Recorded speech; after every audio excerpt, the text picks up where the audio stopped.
अस्सलाम वालेकुम वरहमतुल्लाहि वबरकातुहू। मेरा नाम मोहम्मद अली कुरैशी है और वेलकम करता हूँ आपको अपनी एक न्यू वीडियो में। आज की इस वीडियो में हम डीएफटी का इंट्रोडक्शन जो है वो डिस्कस करेंगे। ये स्लाइड्स जो हैं मेरे थीसिस वर्क का एक पार्ट है। इंशाल्लाह मैं बहुत जल्दी नेक्स्ट किसी वीडियो में हम पूरा जो है वो थीसिस की जो स्लाइड्स हैं वो डिस्कस करेंगे, जिसमें हम देखेंगे कि हम कैसे रिज़ल्ट्स को एक्सप्लेन करते हैं और उनसे यूज़फुल इंफॉर्मेशन हम कैसे लेते हैं डिफरेंट ग्राफ्स की। अच्छा जी, अभी इस वीडियो के लिए हम जो रिसर्च मेथोडोलॉजी है, जो बेसिक टीएफटी का इंट्रोडक्शन है, वो हम करेंगे, डिस्कस करेंगे। तो हमारे पास जो पहली स्लाइड है उसमें बेसिक जो है क्वांटम मैकेनिक्स को वो डिस्कस किए गए हैं। अच्छा, हमारे पास सबसे पहले जो टर्म आती है वो वेव फंक्शन है। अच्छा, वेव फंक्शन, क्योंकि आप सब ने क्वांटम मैकेनिक्स कहीं ना कहीं पढ़ी होगी, तो क्वांटम मैकेनिक्स में हर जो चीज़ है वो किसी न किसी फंक्शन से रिप्रेजेंट होती है। बेसिकली कोई भी जो स्टेट है ना, वो हम एक स्पेसिफिक वेव फंक्शन से रिप्रेजेंट करते हैं। ठीक है, जैसे एक इलेक्ट्रॉन है, वो एक किसी वेल में है, तो उसको हम रिप्रेजेंट करने के लिए एक स्पेशल फंक्शन लिखेंगे, वो हमारे पास वेव फंक्शन कहलाता है। ठीक है। अच्छा जी, ऑपरेटर्स ऑपरेटर्स की सादा सादा हम मिसाल ले सकते हैं। अब होता ये है कि हमारे पास, क्योंकि हम इतने छोटे लेवल पे कैलकुलेशंस कर रहे होते हैं कि हमारे पास जो हमारे पास इंस्ट्रूमेंट्स हैं ना, वो हम यूज़ नहीं कर सकते। अब इसकी हम एक जर्नल एग्जांपल ले सकते हैं। जैसे हम हमारे पास जो मीटर रॉड होता है, ठीक है, अगर हम इसको यूज़ करके किसी की लेंथ निकालना चाहें, तो अब ये हम जो ऑब्ज़र्व जो हमारे पास वर्ल्ड है, जो हम नेकेड आई से देख सकते हैं, उधर तो पॉसिबल है। मगर जब हम सब एटॉमिक पार्टिकल्स की बात करते हैं, तो इतने छोटे लेवल पे हमारे पास इंस्ट्रूमेंट्स नहीं है जिससे हम चीज़ें कैलकुलेट कर सकें। तो हमने कुछ इनडायरेक्ट मेथड्स बनाए हैं, ठीक है, और कुछ कैलकुलस की हेल्प ली है और हमने उन्हें कहा है ऑपरेटर्स। ठीक है, ऑपरेटर्स बेसिकली वही सेम काम करते हैं मगर इनडायरेक्ट थ्योरेटिकल वे में। ठीक है। उसके बाद हमारे पास जो है ग्राउंड स्टेट है। अच्छा, ग्राउंड स्टेट की डीएफटी में बहुत ज़्यादा अहमियत है, क्योंकि जितनी भी कैलकुलेशंस हैं ना आपकी डीएफटी की, वो आपकी ग्राउंड स्टेट पे होती हैं। और यही बेसिकली डीएफटी का फ्लॉ भी है कि डीएफटी आपके पास जब एक्साइटेड स्टेट्स जितनी भी हैं, उनके बारे में कोई यूज़फुल इंफॉर्मेशन डीएफटी आपको नहीं देती। ठीक है। तो ग्राउंड स्टेट एनर्जी बेसिकली वो एनर्जी है, वो लोएस्ट पॉसिबल एनर्जी है जहाँ पर आपका जो स्ट्रक्चर है वो रह सकता है। ठीक है, एग्जिस्ट कर सकता है। उसके बाद हमारे पास जो इक्वेशन है, जो मशहूर ज़माना इक्वेशन है, श्रोडिंजर की वेव इक्वेशन है, इससे आप सारे फेमिलियर होंगे।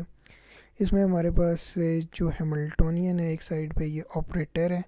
ठीक है, ऑपरेटर है। बेसिकली ये ऑपरेटर एनर्जी का, इसको टोटल एनर्जी का ऑपरेटर कहते हैं। ये एक वेव फंक्शन पे अप्लाई होता है और हमारे पास एनर्जी की एक आइगन वैल्यू आती है। ठीक है, और हमारे पास यही फंक्शन रिपीट हो जाता है।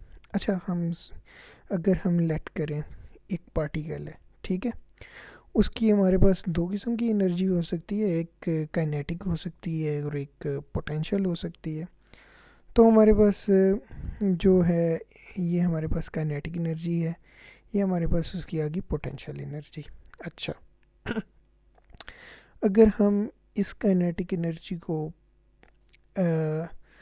इसको अगर हम मॉडिफाई करके लिखें, एम से हम यहाँ पर इसे मल्टीप्लाई कर दें, तो ऊपर एम वी होल का स्केयर बन जाएगा, जो कि मोमेंटम के बराबर होता है ना, momentum p, p is equal to m v.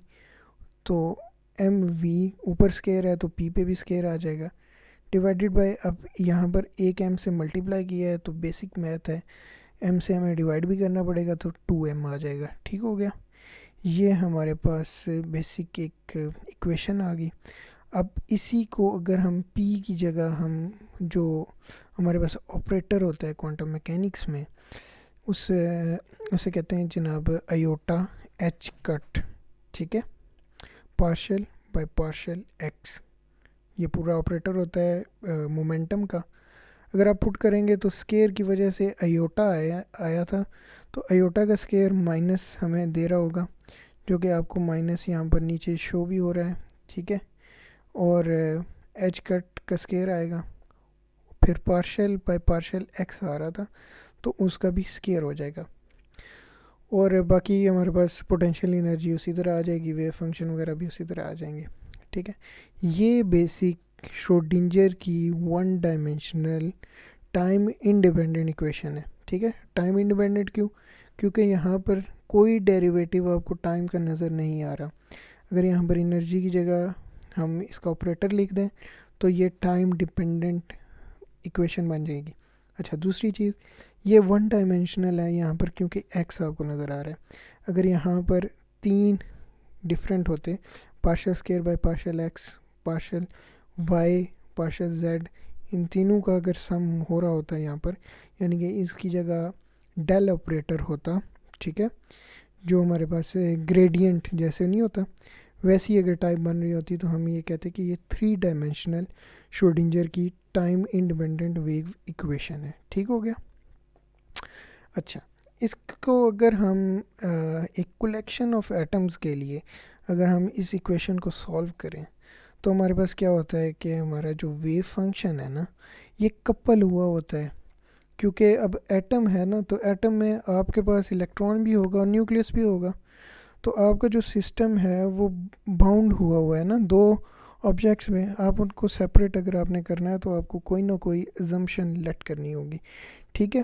तो आप इसको इस तरह से डीकपल अलग अलग करके लिख नहीं सकते, तो ये सेपरेट वेव फंक्शंस हैं। वेव फंक्शन के फॉर्म में हमें लिखना है, क्योंकि अगर ये एक ही उसमें कपल हुए हुए ट्रीट हों तो हम आगे देखेंगे कि क्या जो है वो इश्यूज आते हैं।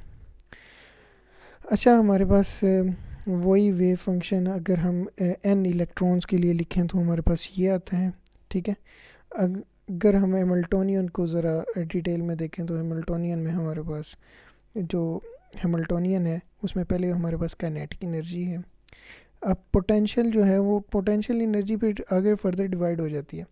अब एक पोटेंशियल एनर्जी तो वो है जो न्यूक्लियस की है इलेक्ट्रॉन के साथ, ठीक है, कूलम अट्रैक्शन भी है।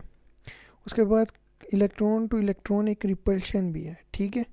ये सारी जो हैं ये हर एक के लिए अलग अलग ट्रीट होंगी। अच्छा, अब होगा क्या कि अगर हमारे पास कार्बन डाइऑक्साइड है ना, ठीक है, CO2, इसमें 22 इलेक्ट्रॉन है इसके एक मॉलिक्यूल में, तो हमारे पास ये जो इक्वेशन है ना ये 66 डायमेंशनल प्रॉब्लम बन जाएगी, ठीक है। अगर ये एक लेड का हम नैनो क्लस्टर लें जिसमें 100 एटम हों, ठीक है। अब ये एक ना रियल वर्ल्ड प्रॉब्लम को हम DFT से स्टडी अगर हम करना चाहें 100 एटम्स की, तो ये 8200 डायमेंशनल प्रॉब्लम बन जाएगी। तो बंदा कोई 7-8 साल लगा रहे रेगुलर, तो तब जाके ये इक्वेशन सॉल्व हो, और उसमें भी अगर ज़रा से उसने एक्यूरेसी को इग्नोर किया तो उसका सारा जो काम है बेकार चला जाता है। तो ये कोई प्रैक्टिकल मॉडल नहीं था। तो हमारे पास जो श्रोडिंजर की इक्वेशन है वो इस तरह से सॉल्व करना ज़रा मसला था। तो हमने पहले बात की कि हमें कोई ना कोई अप्रॉक्सीमेशन चाहिए थी। तो बेसिकली DFT में दो अप्रॉक्सीमेशन आप याद रखे हैं। एक है ओपन बोर्न ओपन हैमर अप्रॉक्सीमेशन है, और दूसरी हमारे पास है इलेक्ट्रॉन डेंसिटी की अप्रॉक्सीमेशन है, ठीक है, ओके। अच्छा, उसके बाद हमारे पास बोर्न ओपन हैमर अप्रॉक्सीमेशन बिल्कुल सिंपल है। वो कहती है कि जनाब न्यूक्लियस जो है वो बड़ा है एज़ कंपेयर टू इलेक्ट्रॉन। तो जो मोशन अगर हम देखें तो इलेक्ट्रॉन बहुत जल्दी से मूव करता है न्यूक्लियस के मुकाबले में। ऐसी बात नहीं है कि न्यूक्लियस रुका हुआ है, मगर कंपैरिजन में जो न्यूक्लियस है वो तकरीबन तकरीबन स्टेबल है इलेक्ट्रॉन के मुकाबले में। और दूसरी बात, मैस न्यूक्लियाई का ज़्यादा है इलेक्ट्रॉन के मैस से। तो हमारे पास एक बेसिक ग्राउंड मिल गया दोनों के वेव फंक्शन को डीकपल करने का। तो हमने इस कपल वेव फंक्शन को डीकपल कर लिया दो वेव फंक्शन में, एक न्यूक्लियस के लिए और एक इलेक्ट्रॉन के लिए। अच्छा, उसके बाद हमारे पास डीएफटी जो है डेंसिटी फंक्शनल थ्योरी का आगाज़ तकरीबन यहीं से होता है।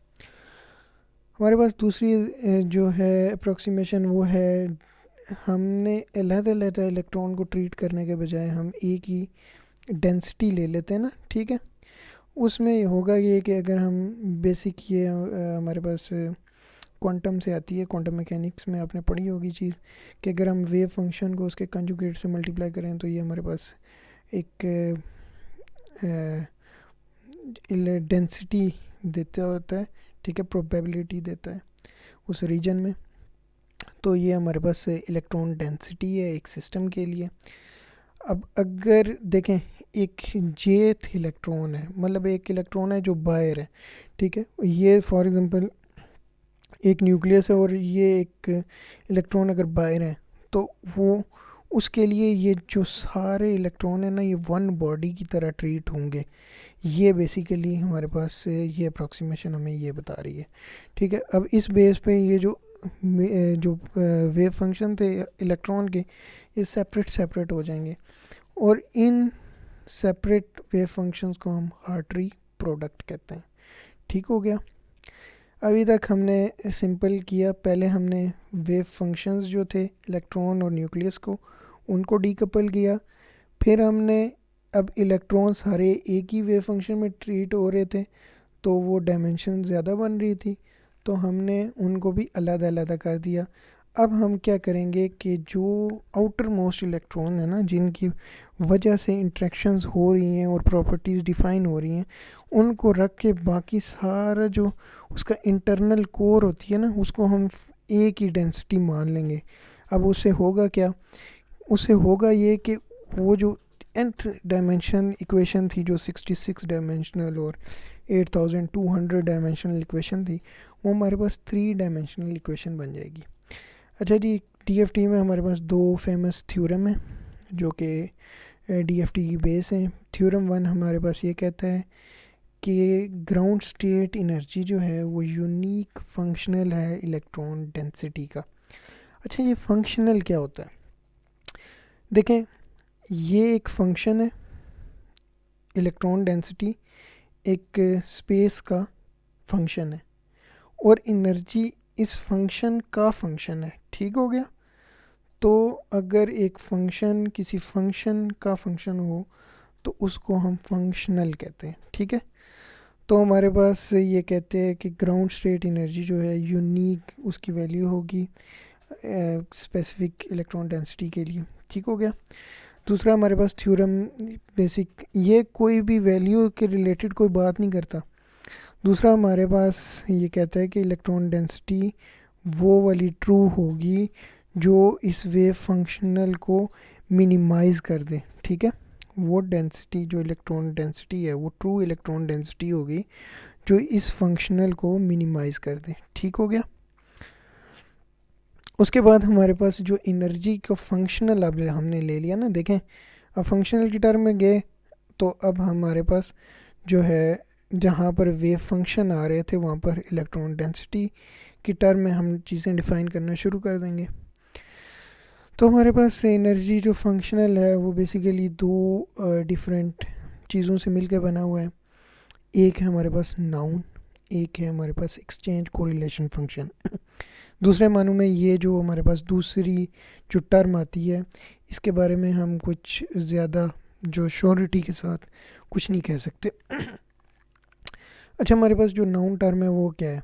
एक हमारे पास काइनेटिक एनर्जी है, दूसरी हमारे पास इलेक्ट्रॉन टू न्यूक्लियस इंट्रैक्शन। आप देखें पहले हम एक अलग अलग इलेक्ट्रॉन के लिए न्यूक्लियस की इंट्रैक्शन निकालते थे तो एन डायमेंशन बनती थी। अब एक ही हमारे पास डेंसिटी की फॉर्म में हमने लिख दिया ना, इलेक्ट्रॉन डेंसिटी की फॉर्म।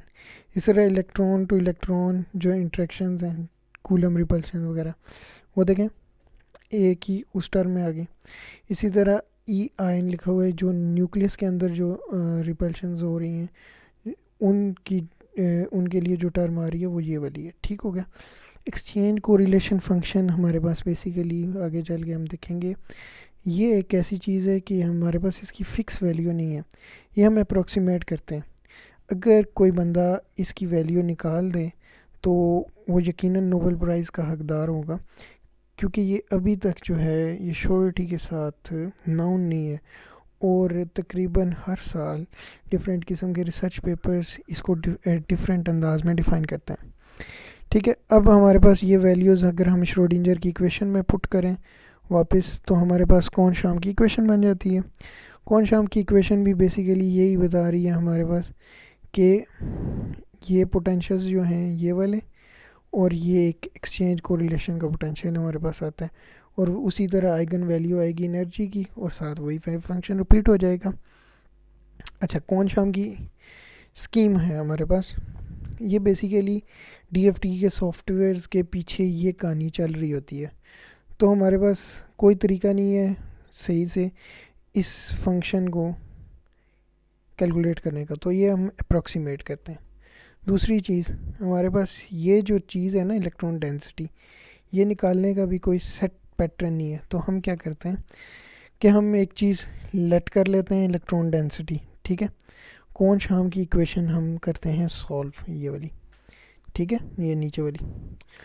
अच्छा, ये सॉल्व करने के बाद हमारे पास आता है एक वेव फंक्शन इलेक्ट्रॉन का, सिंगल इलेक्ट्रॉन का वेव फंक्शन। इसको हम इस इक्वेशन में डालते हैं, और एक और हमारे पास इलेक्ट्रॉन डेंसिटी आती है। अगर ये इलेक्ट्रॉन डेंसिटी और जो हमने लेट की थी ये सेम हो जाए, तो हम कहते हैं ये ट्रू इलेक्ट्रॉन डेंसिटी है, और उससे फिर हम एनर्जी की कैलकुलेशन और उसकी प्रॉपर्टी कैलकुलेट कर लेते हैं।